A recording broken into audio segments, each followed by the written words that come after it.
The staff of the Federal Emergency Management Agency was left baffled on Monday after the head of that agency said he had not been aware that the country has a hurricane season. Bring back DEI. Whatever concerns the public may have had with DEI, it seemed like it resulted in slightly more competent people running FEMA, for that matter, than whatever we have now.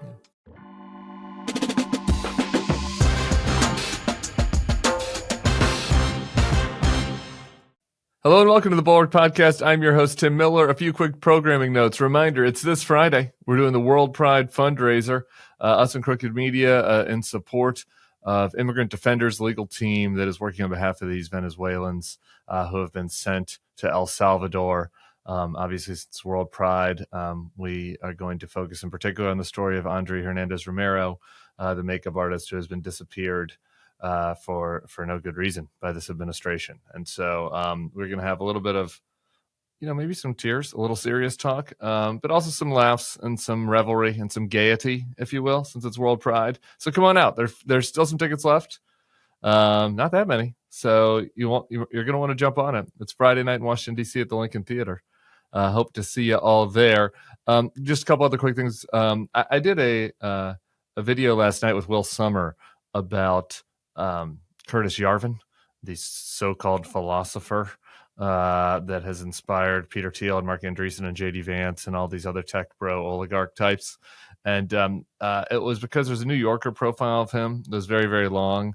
And it really, it sunk me into the depths of despair. So if you want to learn more about Curtis Yarvin and how fucking stupid the supposed philosophy is behind techno-fascism, you can check out the Bulwark Takes feed on your podcast player of choice, or go watch me and Will on YouTube.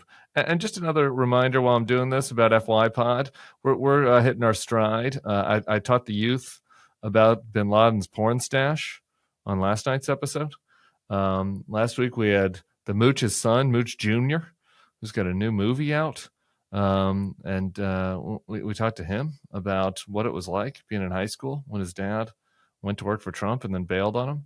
And we've got a bunch of other good guests planned for FY Pod. So go ahead and check that out if you haven't. Today, our guest is a syndicated opinion columnist covering economics at the Washington Post. She's co-anchor and co-host of MSNBC's new show, The Weekend Primetime, on from 6 to 9 p.m. Eastern on Saturdays and Sundays. It's Catherine Rampell. Hey, Catherine, welcome back to the show. Thanks for having me back. I brought you on because you were popping off on the various lies the administration is telling about their econ agenda. So I kind of want to tick through those one at a time. But first, I thought I'm really most interested in your take on the macro view on the state of the economy, because I know about the lies, but I'm confused about the economy. There's some things happening. The Atlanta Fed had is projecting a Q2 rebound. Stock market looks stable on the one hand. On the other hand, Jamie Dimon's concerned about the bond market. UBS says recession possibilities ticking back up. Job growth forecasts are down. I read one analyst said we may be entering a structurally high rate, high cost era with no off ramp. That seems bad. So I don't know. What do you make about what's happening out there? You are not the only one who is confused, if that makes you feel better. Maybe it makes you feel worse. I don't know. Nobody knows what's going on. And that's partly because there are so many question marks about where federal policy is heading. So there's the tariff stuff, and that has obviously had a huge effect on businesses and will potentially have an effect pretty soon on consumers and workers, meaning that if the tariffs stick around in high levels, and they may well change by the end of my finishing this sentence, that will lead to higher prices for consumers. It will lead to lower profits for businesses. It will lead to those businesses potentially having to resort to layoffs. So there's a big bucket of question marks there. Then you also have a big bucket of question marks over this budget bill that you alluded to, which will add trillions of dollars to our deficits going forward, in addition to cutting taxes and gutting parts of the social safety net. But on what timeline, that is still sort of to be negotiated.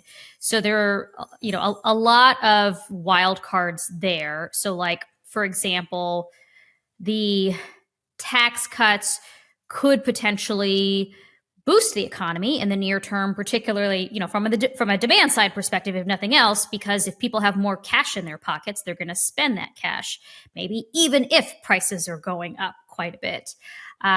On the other hand, if they lose a lot of these safety net benefits, and maybe that won't even happen until after the next midterms, but maybe it'll happen sooner, depends how negotiations shake out in the Senate. That means, if they have fewer food stamps, they'll be spending less money on food. So how does that affect the macroeconomy? Because all of these things have knock-on effects too. If people spend less money at their grocery store, then maybe the grocery store has fewer people it can hire, and then those people, or maybe ends up laying off people, who knows? And then those people end up spending less elsewhere. So it's, this multiplier effect that you might hear economists talk about. And besides all of that, if we do have a recession, which I very much hope we do not, to be clear, and I do not think it's a guaranteed outcome, but the more turmoil we have with the trade stuff, the more likely that outcome is.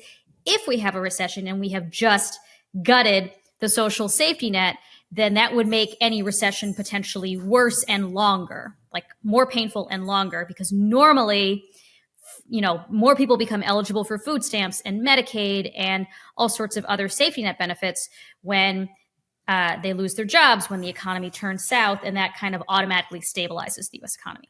So again, there are a lot of these things independently add a lot of risk and uncertainty to the economy, but then in combination, it's even worse. So that's why you hear all of these complicated and equivocated forecasts for where things are going, because if we had just kept the economy that Trump inherited and he didn't do any of this stuff, we probably would have had, that coveted soft landing that the Fed was looking for, meaning that we keep growing as an economy, inflation comes down, et cetera. But now rates come down.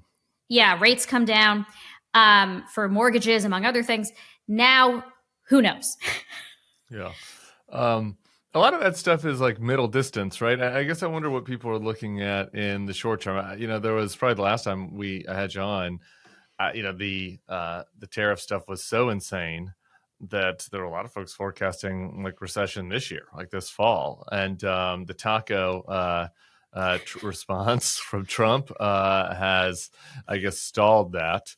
There is, I was looking at Carl Quintanilla over at CNBC, who's talking about how, one signal is that travel plans for the summer are kind of soft compared to what folks had anticipated, coming out of those companies. So that's one indicator. I don't know. I mean, is there, at this point, are we kind of in a wait and see, do you think? Or do you think there might be a change in the environment over the course of the summer? Well, again, a lot of it depends on our Mad King, who has last whispered in the ear of our Mad King. Yeah.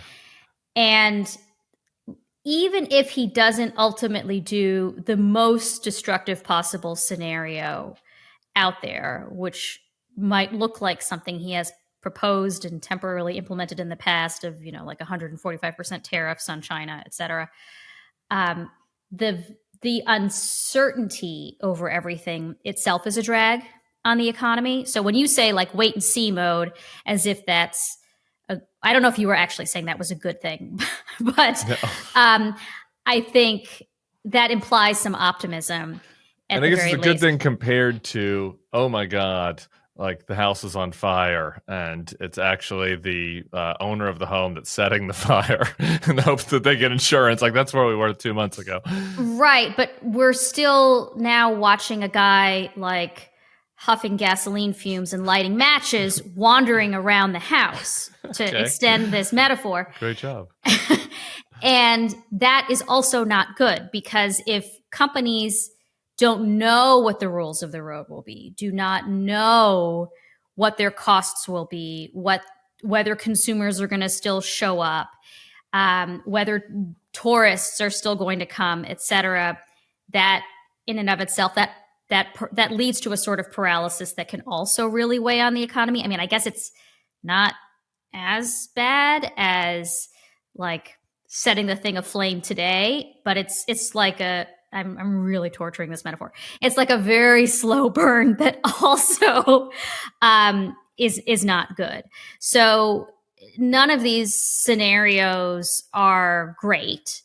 Again, I don't think a recession is a fait accompli, and I don't want to suggest that, but certainly the odds of recession, or at least a significant slowdown, the dreaded stagflation, meaning that you have inflation and really slow, tortuously slow growth, that's still like quite, there's a high probability of that is what I would say.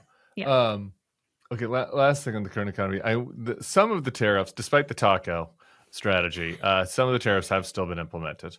Yeah. And we've had a significant increase in, if you look at the charts, like how much people are paying, in tariffs over the last month versus obviously last year. So are we seeing any actual evidence, like any impact of that, or is it still kind of small in the grand scheme of things in a really big dynamic economy? Well, we still have, when you say some of the tariffs, as a reminder, we have 10% global tariffs, which at one point was considered the worst case scenario. Trump promised 10% global tariffs during the campaign, and markets did not believe him because they thought that was too stupid, right? Even Donald Trump would know better than to have 10% global tariffs because it would be really damaging to the economy. And yet now, to be fair, we've carved out, Rolls-Royce engines, some iPhone equipment. Well, no, I think Rolls-Royce engines, I think if memory serves, I think they're still at 10%. They're just not at 25% or whatever it was. There are some carve-outs, you mentioned, what did you say? Semiconductors some and iPhones, but there may be more tariffs coming that are a little bit on more legally solid ground. So there's still a lot of uncertainty. Yeah.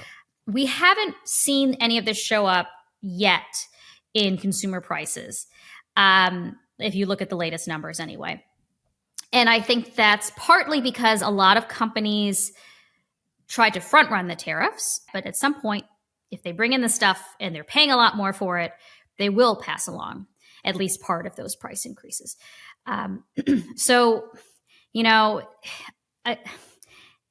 it could very well be that next month the inflation numbers look way worse, depending on how businesses respond.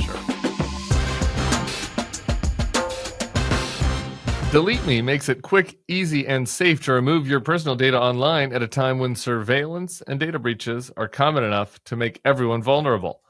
DeleteMe does all the hard work of wiping you and your family's personal information from data broker websites. DeleteMe knows your privacy is worth protecting.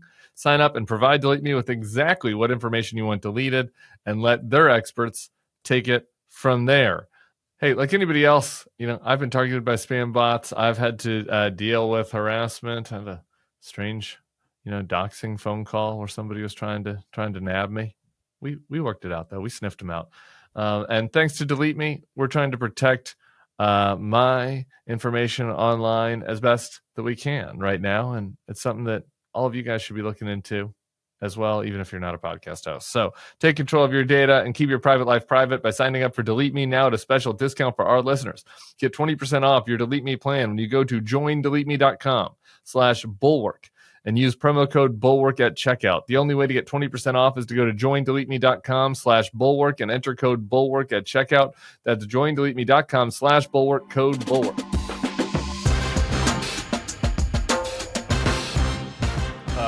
All right, moving over to Capitol Hill. I want to get through, some of the lies that you're debunking, but just first, do you have any I would like the global Catherine Rampell take on the big, beautiful bill / reconciliation bill / turd.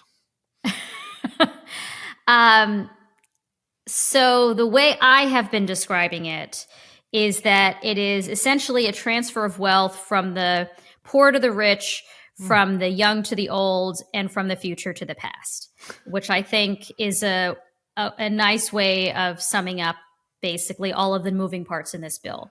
Great this news for old rich. Yeah, exactly. Congrats. We've got some old rich listeners out there. All right. This is your lucky day. And in the White House and buddies with people in the White House.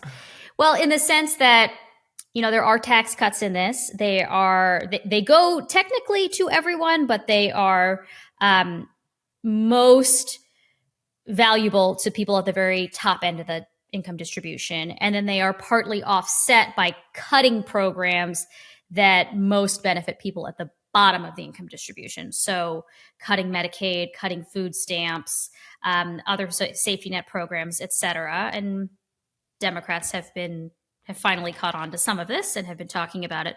But there are also a lot of cuts to programs that disproportionately affect children, for example.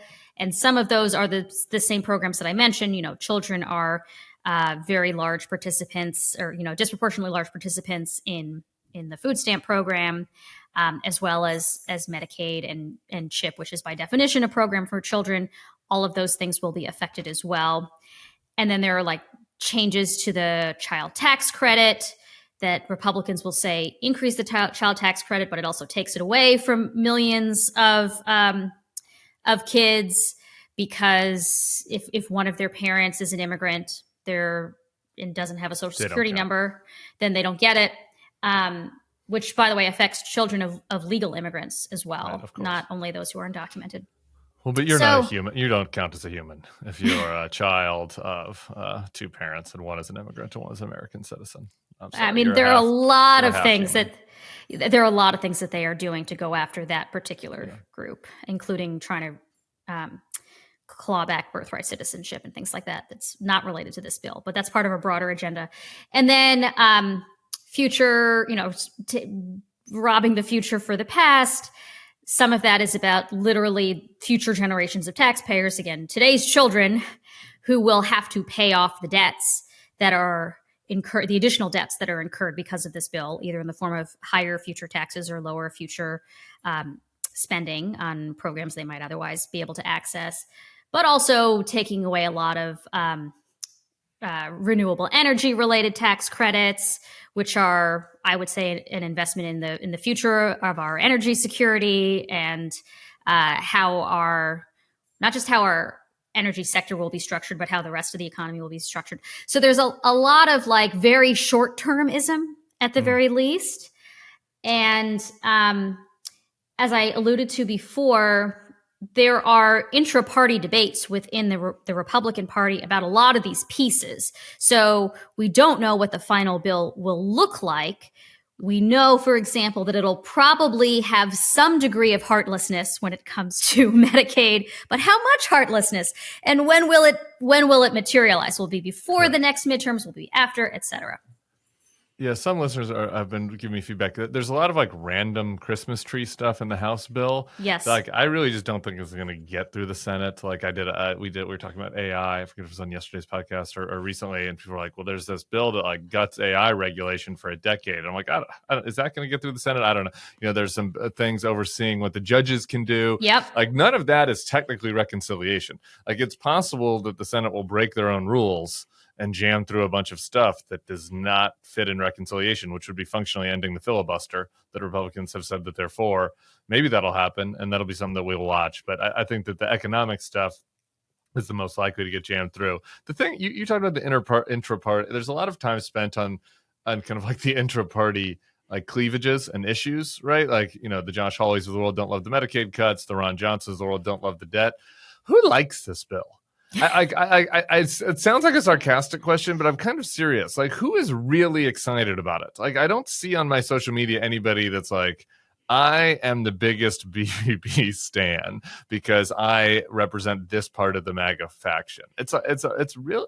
That's the most confusing thing about it to me. Well, Donald Trump says it's big and beautiful. Yeah. And so to some extent, everybody else in the party has to fall in line with that. And you'll hear people like Speaker Johnson sing its praises. And this is the best, the best thing we're going to get. But what do they like about it? Just that it extends the Trump tax cuts, I guess? I think it's mostly that. But they could have just done that. Well, that would be extremely expensive. So that's part of the issue here, that it's already extremely expensive. And then there are a bunch of other tax cuts cut they go added to, on top. that Trump had promised on the campaign trail, which make it even more expensive. And then there's like the whole fight over state and local taxes, which they were capped in the 2017 tax overhaul that is now being extended. So if you live in a state with high property taxes or high state income taxes, et cetera, you can only deduct up to $10,000. But that is expiring this year. And that was kind of a knock on blue states, right? It was a way to shake down blue states because those are the ones that tend to have higher state taxes. But there are some Republicans who represent swing districts like in New Jersey or Maryland or California, whose own constituents are also hurt by this. And so like that would make if you raise the cap as they have agreed to do, then that makes it even more expensive. They really like it. That's the answer to the question. Mike Lawler really likes the bill. Maybe. Does he? I know that they compromised to, I forget what the latest is, but it was like you can deduct up to $40,000 if your household makes up to $500,000. I don't remember. It was some kind of compromise. I don't remember if he was super jazzed about it or he was like, this is the best we're going to get. But I think it puts him at less risk in any event in the next midterms. So there are a lot of these warring constituencies. They want kind of mutually exclusive things, whether that might be even more tax cuts or potentially lower hit to the deficit. So it's a trade-off. And again, it's not clear to me necessarily which faction will win out in a lot, like on the Medicaid thing in particular. But I think their main motivation, besides they want to cut taxes, is they want to keep Donald Trump happy. Which is why I think it's like the corporate Republican faction was pretty excited about the original Trump tax cuts. Like you remember them singing the praises. And that was true in the Bush era too. This one is it's a little confusing. You usually think they're like niche constituencies of people. You're like, oh yeah, Grover Norquist was really happy about this, but like you're not seeing this as well. There are also some really weird things tucked in there, even on the tax side, like these kind of punitive taxes. So even the tax guys are worried about like some smaller provisions here, how they might be weaponized. Will they make it harder for foreign investors, for example, to buy U.S. Treasury debt? Like there's a lot of other weird stuff in this bill. Going through a couple of their claims, I want you to debunk. He had Russ Voda this weekend was pushing back on the critique from the reality-based community about the Medicaid cuts. I want to play a little bit for you of what Russ had to say. Look, 1 out of every $5 or $6 in Medicaid is improper. We have illegal immigrants on the program. We have able-bodied working adults that don't have a work requirement that they would have in TANF or even SNAP. And those are something that's very important to institute. That's what this bill does. No one will lose coverage as a result of this bill. Nobody will lose coverage? Is that correct? No, that's bull. Again, Congressional Budget Office, which is a nonpartisan sort of like a scorekeeper, referee, research group within Congress. They have said something like from the Medicaid provisions alone, I think around 8 million people will become uninsured if you include a bunch of other provisions and policies related to health insurance, like the Affordable Care Act, enhanced medical premiums expiring, like other boring things like that. The numbers are like double. Anyway, yeah. So yes, people will lose their insurance. That is not up for debate. I think what's interesting here is that now that Democrats have kind of caught on to the fact that, hey, there's some stuff in here that's pretty bad for the public and that we can use as a political cudgel, including on Medicaid. More people in the public seem to be worried about Medicaid, quite understandably. And they're showing up at town halls and asking about it.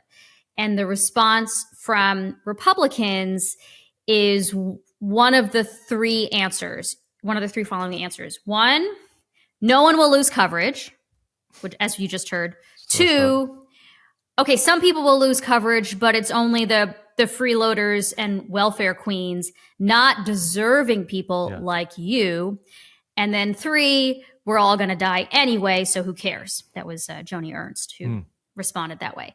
So I'm not sure any of those are in the realm of both truth and a winning political strategy. It is true we were all going to die anyway. I'm not sure that's going to get you a lot of voters. But yeah, I think they just... Well, if you converted to Christianity, that wouldn't be a problem for you because you would have everlasting life in heaven. Catherine. I guess. I don't know what your premiums are in heaven, though. So maybe you're still worse off. Godless. Sorry that you're godless. Or not the right God, at least. Okay. Well, Mike Johnson was making the same claim. We don't need to listen to him. But, I guess the point of it is you're not in a particularly strong place when you just have to bald-faced lie about what is in the bill, and like that's where they're at. And I guess the bet here is that they can just lie. And this really, you hate to hand it to Ron Johnson, but this is kind of the case that Ron Johnson is making, complaining about this bill over in the Senate, is that what they're going to do in the House is they're going to tell you that they're going to cut everybody's health care, but like after the midterms, right? And then who knows, 27 might come along, and assuming we have elections in 2028, like whether that's J.D. Vance or Donald Trump Jr. or whatever, will decide they don't want the baggage of it. So they kick it down the path, and you end up not actually doing it, which I guess is possible. So you can lie about that now because you end up kicking the can. And anytime it's actually going to happen, you don't do it. And then the result of that is the massive skyrocketing of the debt, which has the other problems that you just laid out. And so I guess that's a critique of the bill from Ron Johnson. Like, there's no way to make the case for the bill that doesn't just acknowledge. Well, that's sort of why I summarized it as how heartless are they willing to be? Right. And all of these choices have trade-offs.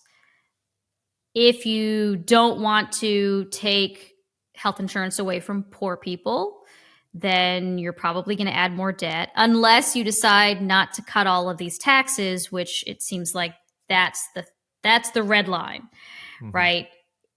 Already, even before this bill, our deficits were not sustainable, and politicians at some point will have to make really hard choices about reducing deficits. That might mean higher taxes, that might mean lower spending, or some combination of the two. Everybody wants this elusive get out of jail free card, which is just like, we'll grow our way out of it, which is just not going to happen based on our demographics, among other things, especially if we're deporting all of the immigrants.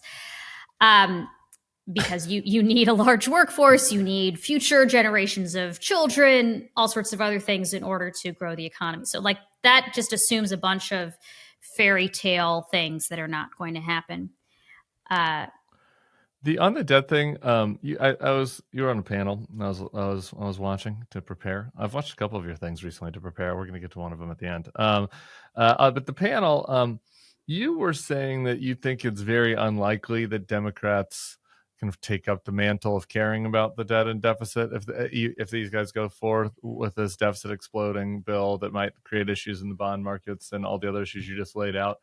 I'm kind of inclined to agree with you on that, though. I'm doing a one man's journey to make that not happen. Every Democrat I have on the podcast, I ask them if we can God bless you. Can we negatively polarize you into caring about the debt and deficit? In an actual way, not in a Bill Clinton did a good job with this 30 years ago kind of way, because that's true, but like not really relevant to what would be required now to address the debt and deficit. And also, again, part of the reason why we had a temporary budget surplus coming out of the Clinton years was about the demographics of the country. Like boomers were in their prime earning years, so they were paying a lot in taxes. Now they are retired or retiring, and birth rates are low, and the good news is they're sticking around and working a lot. You know, they're not just quitting working at 65. They're rolling 81, 82, running for president again. It's true. So well, a that's subset, nice. a small Sticking subset around. of them refuse to retire. But I'm not sure how much, additional productive capacity they are adding to the U.S. economy. Okay. So anyway, but you don't think though that that is here's my counter pitch about why we could maybe get back to the Simpson Bowls glory days. Is that like your point in that panel was that it's hard to get people to care about debt. It's not tangible. It's not affecting their lives, but it kind of is starting to affect people's life right now, right? Like that if the yield stays high. And people's eyes have glazed over. So let me not use the word yield. But, if we get into a place where no matter what happens with the economy, the interest rates on people's car loans, student loans, mortgages stay high. And that is going to impact people in like a real way. And it's impacting people now. I talk to people all the time that like want to move houses, either upsize or downsize, or have an issue with their house and can't because they're like, how can I move? Like I'm kind of stuck given the interest rate environment. So that will affect people. They just have to like learn that the debt is part of the reason that that's affecting them. Maybe that's the challenge. I think that's part of the challenge. The bigger part of the challenge is all of the things that would be required to solve the problem, to get deficits down, are just fundamentally unpopular. And again, that includes soaking the rich is popular. It is popular, but even Democrats are like, well, we're only the rich are only the billionaires, right. And look, okay. I agree. Billionaires could probably afford to pay higher taxes, but there's just not enough money on that money tree to get the amount of revenue. How about we making need. all the boomer assholes that want to keep working into their 80s? You don't get Medicare as long as you're working. So well, there. How about that? That would save us some money. Would be very unpopular. All of the things. That's not going to be popular. No. Well, I don't know how you would carve it out just for politicians or something like that. But even if I'm talking about private sector workers too. There's a lot. No, but we need more people working. Okay. Like this is I think probably we should not be leaning so much on 80-year-olds to fulfill that role. But yeah, it's like everything that you would do to solve the problem is really unpopular. Neither party wants to take the short-term political hit to get those things through because it feels like a long-term problem. It used to be that people, politicians feared that it would become a big issue in the short term, right? That like, it was James Carville who said he wanted to come back as the bond market, die and come back as the bond market because the bond market was so powerful. And this is kind of what he was referring to. But what's happened in the many years since then is that the rest of the world has continued lending us money, even when we have these huge deficits. So they're kind of like keeping us in the habit, of spending more than we take in and never having to deal with the consequences, or it feels like never having to deal with the consequences. And at some point it will become a problem, but nobody knows when that point is going to be.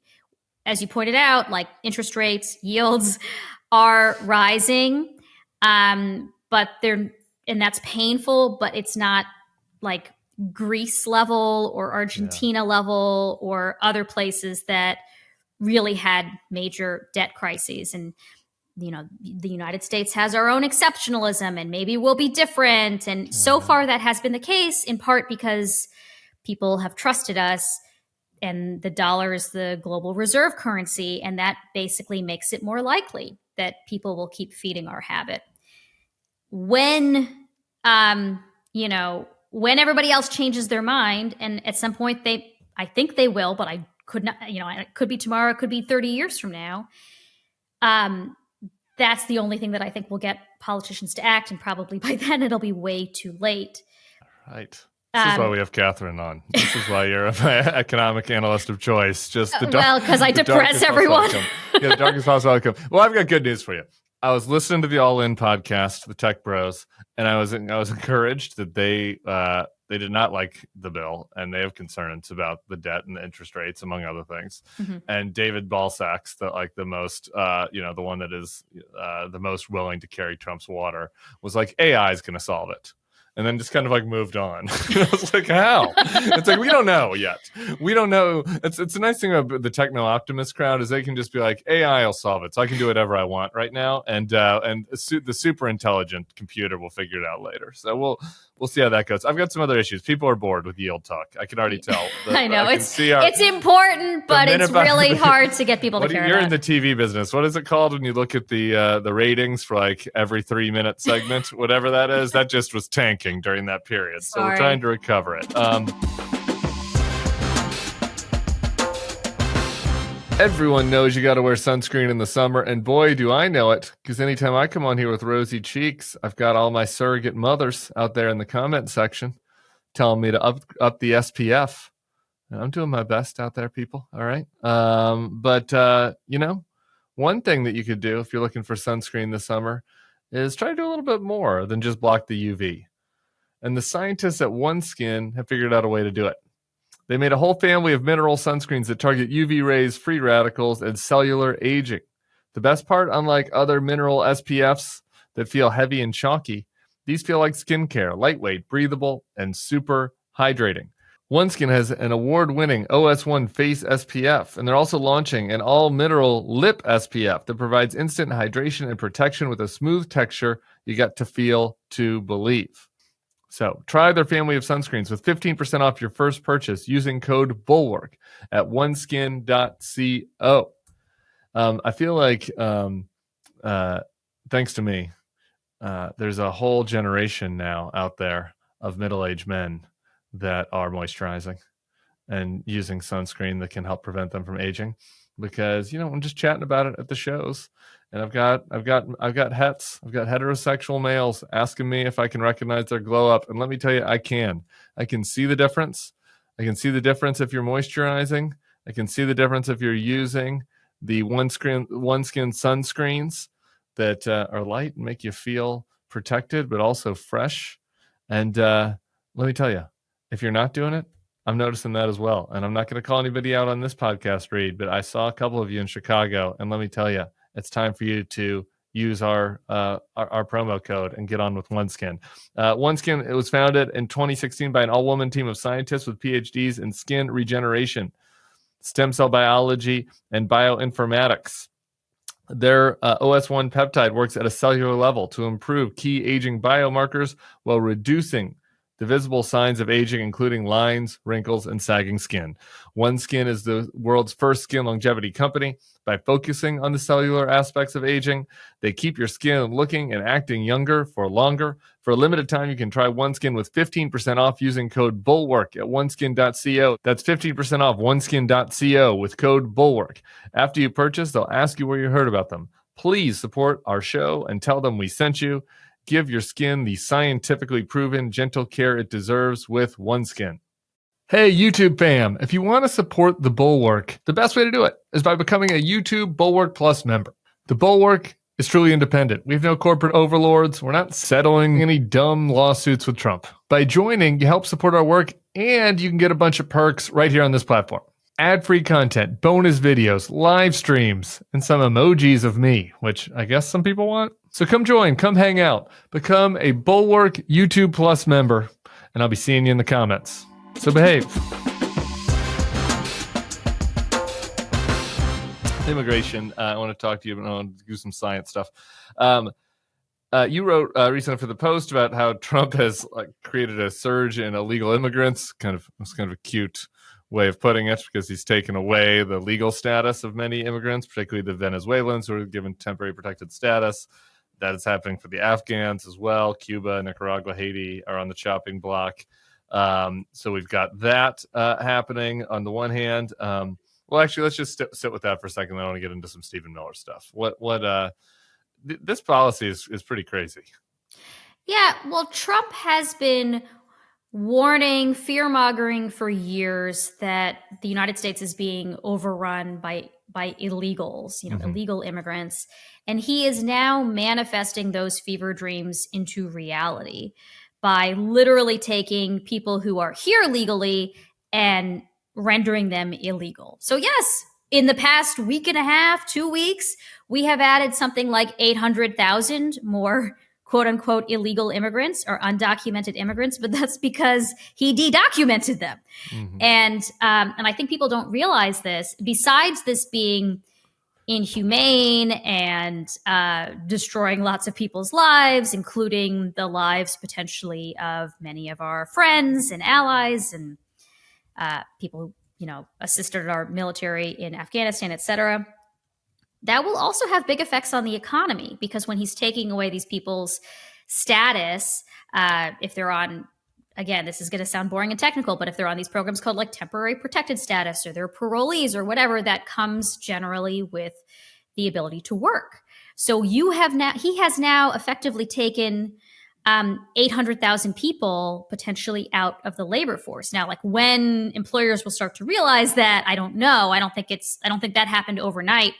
But that's going to have big effects on the economy. In addition to, again, the human effects that I'm more concerned about. And then he's also done a bunch of other things to try to make it harder for legal immigrants to come into the country, whether we're talking about, refugees, people who may be more penniless and desperate and we want to let in because it's the moral thing to do. It helps our moral standing in the world. Or for that matter, scientists and students and, quote unquote, higher skilled people. It is who are also very critical to the US economy. He has made it a lot harder for them to come in legally. The line from Trump is always, or Trump and Trumpers is always, no, we don't hate illegal immigrants. Excuse me, we don't hate immigrants. We only hate those who haven't followed the law, the criminals, the gangbangers, people living in the shadows. But the truth is, he has taken away every legal pathway to come in here, quote unquote, the right way, and is stripping legal status away from people who did in fact do exactly that. Yeah, I want to get to the scientists, but one thing on this point on the criminals, there was a Washington Examiner story. I hate citing some of these outlets, but it's kind of like in Men in Black, where you get the real news from the National Enquirer. That's kind of where we are right now. Well, sometimes we get the real news from these places because The Onion, Yeah, because they actually talk to the fucking freaks that are populating our government. But apparently there was a report from inside a meeting between Stephen Miller and ICE and some DHS officials where Stephen Miller was yelling. You can really picture this. I want people to kind of get this scene in their head because he gets really mad. I'm thinking about the scene. Have you ever seen the scene of him in high school where he's screaming about how he doesn't want to have to clean up his food? Like, no. What the hell do we pay the janitors for? Why do I have to clean up my own food? Have you ever seen that video? I have not. Okay, it's a good one. It's worth Googling. So I'm picturing him in that kind of tone, shouting at the ICE officials, who actually are, people that have experience as police, right? As opposed to him. What do you mean you're going after criminals? Why aren't you at Home Depot? Why aren't you at 7-Eleven? So I guess in private, they belie the idea that they actually even give a fuck about whether or not the people they're deporting are criminals. Well, they don't care. And in public, in many ways, they're arresting people when they show up for their routine check-ins with immigration agents, which by definition means that they are trying to follow the law. And so you'll see stories like, I think in this past week or the week before, there was a high school student in the Bronx who showed up for his regular ICE or immigration court hearing, something like that, had no criminal record. He had come in with permission under, I believe, a Biden-era program, and he was arrested and detained. And there are a lot of stories like this throughout the country. The issue is, besides the fact that, like, Stephen Miller wants to just round up everyone, whether they're criminals or not, when ICE has these quotas to fill, which reportedly they do, how many arrests they have to make per day, the people who are abiding by the law, who are showing up at their hearings, et cetera, they're the much lower hanging fruit. It's hard to find the rapists and gangbangers and drug dealers who are, actually public safety threats, who are in the shadows and not voluntarily going to ICE offices. It's really hard to hunt those people down, even if I think there's widespread bipartisan support for finding those people. It's really easy to find people who are voluntarily telling the government where they live, where they work, they're here legally, or they have some kind of temporary status that allows them to be here legally and to work legally. Those people are, ICE knows where they are, so just arrest them.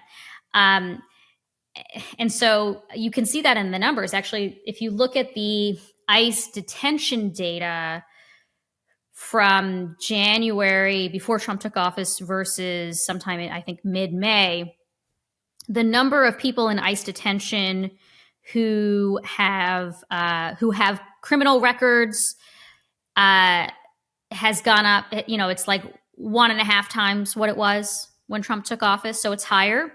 The number of people in ICE detention who have no criminal records and no criminal charges, they're only there because of some alleged immigration violation, which is generally a civil violation, or may not even exist at all, has gone up 7-fold. So the biggest increase in detentions is among people who are, by definition, not criminals. Ugh. All right. From one depressing topic to one that's even maybe more. There's a New York Times story out this morning. I'm going to read a little bit more from it than I usually do, just because it's so affecting. It's like Kate Zernicki.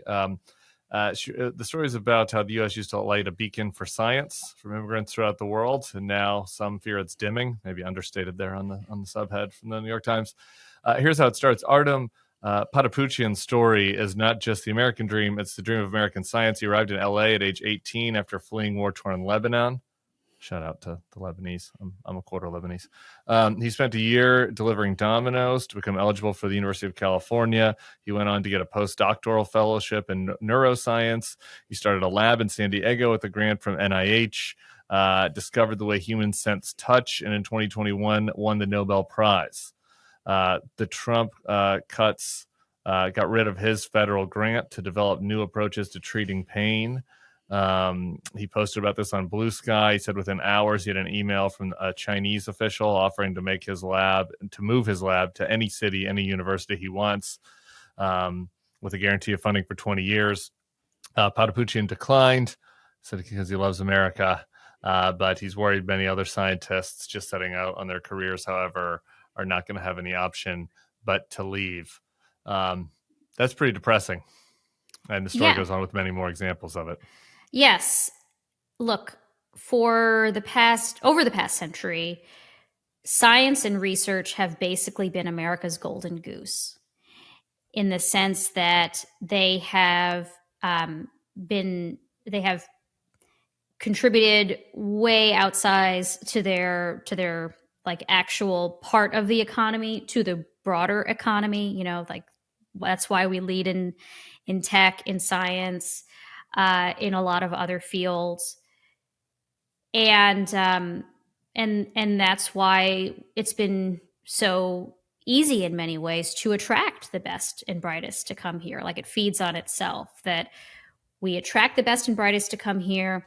They do cutting edge research, and that is an engine for the U.S. economy, and then that begets more and more scientists to come here. And those who do come here not only are successful in their own right, but there's a lot of evidence to suggest that they make American-born talent more productive as well. There's a lot of research from an economist at NYU named Petra Moser that looks at how changes in immigration law have actually affected all of this over the years. And, that among other things, like the arrival of a lot of German Jewish emigres who fled the Nazis revolutionized U.S. science and innovation, and probably the Manhattan Project could not have existed without them. So it's not only about the economy, it's also about national defense, whatever you think of the Manhattan Project. And that if you look at the Quota Acts in the 1920s, when we really clamped down on external immigration, disproportionately immigration from Eastern and Southern Europe, the scientists who came from those places were more likely to be in some fields than others. And as a result, those fields in the United States suffered disproportionately. So basically, like, this is not a hypothetical concern about this brain drain. Solely on this, for now, I'm just talking about immigration here. We actually have lots of evidence that American innovation, American productivity, American research benefits when we are able to bring in global talent, and suffers when we're not able to. That's like, you can see it in the patent records, for example. Yeah. And then on top of that, you mentioned the grants. Yeah. And that's like, this is another example of slaughtering the golden goose. Trump has purged a lot of scientists from within the federal government who work on medical research at NIH, agricultural research at the USDA, et cetera.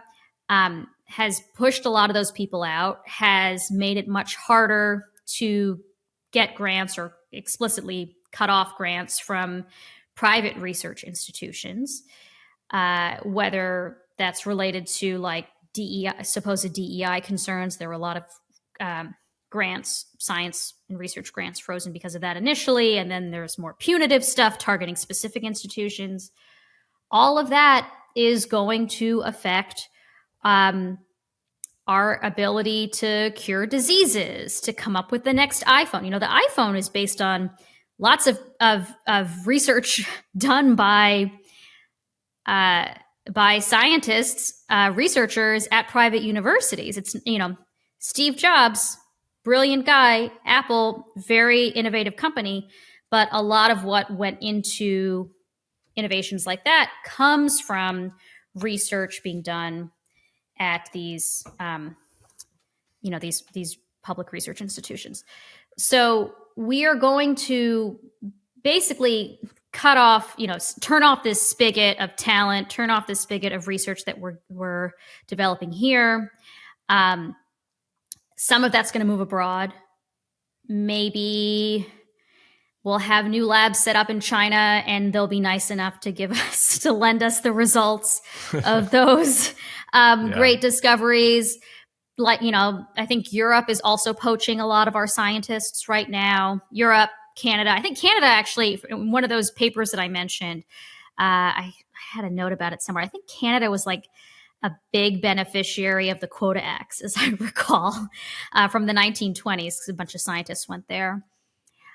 So, other countries will benefit, but probably on net, the world will be worse off, because we have proven ourselves to be really good at this stuff in ways that benefits us, that has spillover effects for the rest of the world, particularly when it comes to medical breakthroughs.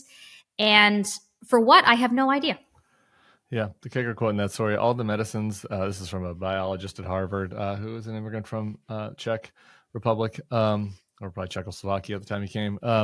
All the medicines that people take, they were developed in the U.S. There's essentially nothing developed by anywhere else. We're on top of the whole thing, and we're really risking it all. So that's a pretty ominous assessment. You just mentioned a lot of the Jewish scientists that have come here. Do you have any, and I'm sure you have many thoughts on kind of the spate of anti-Semitic attacks we've seen recently? Yeah. Anything in particular that strikes you? It's very ugly. I'm Jewish, and I've been getting a lot of it lately from both the far left and the far right for very different reasons. And one thing that's very scary about all of this stuff is, if you're a journalist, if you're somehow in the public eye, you get a lot of hate mail no matter what. But in a country where it's very easy to secure weapons, firearms. It's really hard to know when these kinds of threats are people just blowing off steam and when they are actually going to act on their expressed desire to do harm to various outgroups, whether that's Jews or anyone else. I guess in Colorado, the guy used a Molotov cocktail or, flamethrower or something and not a firearm. But, it's very disturbing. Personally, I find it disturbing from the perspective of like everybody should feel safe at night when they go to sleep. It's very disturbing.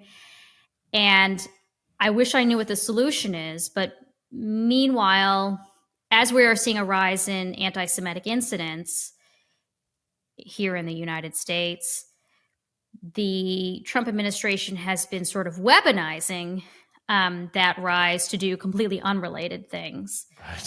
Right. So, to punish Harvard, to punish Columbia, like say international students can't come here. And none of that makes me feel safer as a Jew. Having people kidnapped off of the streets and punished for their speech, historically, not good for Jews. We're going to be targeting students at Ivy League schools because we want to protect Jews. The administration actually sent a survey to all of the professors at Barnard, which is part of Columbia, asking them if they were Jewish, like ostensibly because, they were trying to identify if there was a rise in anti-Semitism on campus. But, my view is, when the government is making a list of Jewish intellectual elites, it usually does not end well, whatever their stated purpose is. So, I don't know what to say except it's terrible. And we've seen this story before. Again, it's not only Jews who are at risk right now, but if you are a Jewish person and you want to go to synagogue or like the JCC or whatever, it suddenly feels a lot more dangerous than it used to be, and nobody's doing anything about it. And instead, I feel like you have politicians capitalizing on it. You see these mobs on the internet cheering it on.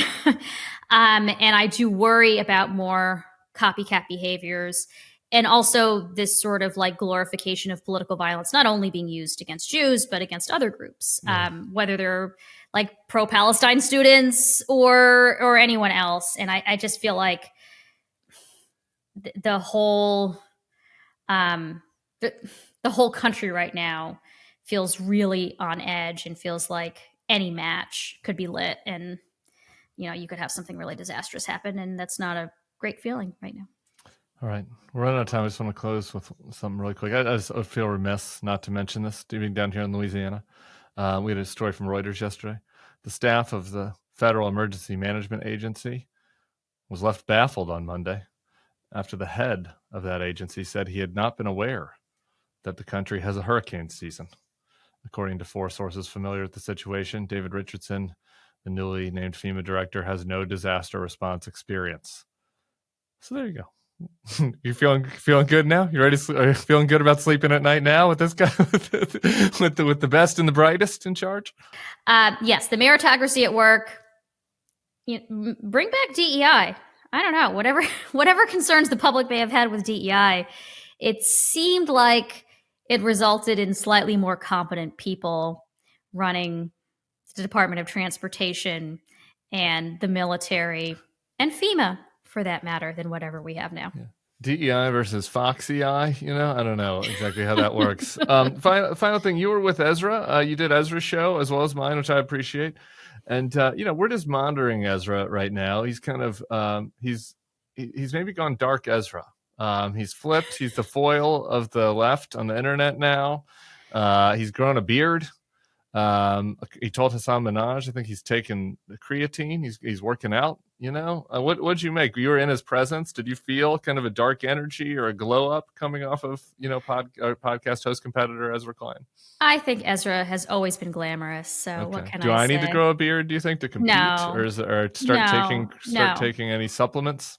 I think the intellectual curiosity is the best glow up one can have, and you have it in spades, and Ezra has it in spades, and this fight with the left is a whole other issue that we could do a different conversation on. That I feel like Democrats kind of learned nothing from the last election, but that's a whole separate issue. We should do another group on that. We can have a little. Oh my God, I have much to say that's going to get me in trouble, but whatever, I'll say it anyway. So. That is a nice tease for your next visit to the podcast, and I'm going to endeavor to get you in trouble when you come back. Thank you so much, Catherine Rampell. Thanks, Tim. Everybody else, we'll be back here tomorrow for another edition of the podcast. See you all then. Peace. Hey guys, it's Tim and Sarah. We're here with my frenemy, John Lovett from Love It or Leave It. June is Pride Month, and we're going to be live in D.C. on June 6th for World Pride for a very special live show fundraiser featuring the three of us, plus some gay special guests. Crooked and the Bulwark will be donating the proceeds from this fundraiser to the Immigrant Defenders Law Center to support Andre Romero, the makeup artist who the Trump administration wrongly disappeared to El Salvador and who is currently being held in Secot. Go to crooked.com/events. And we will see you all on June 6th.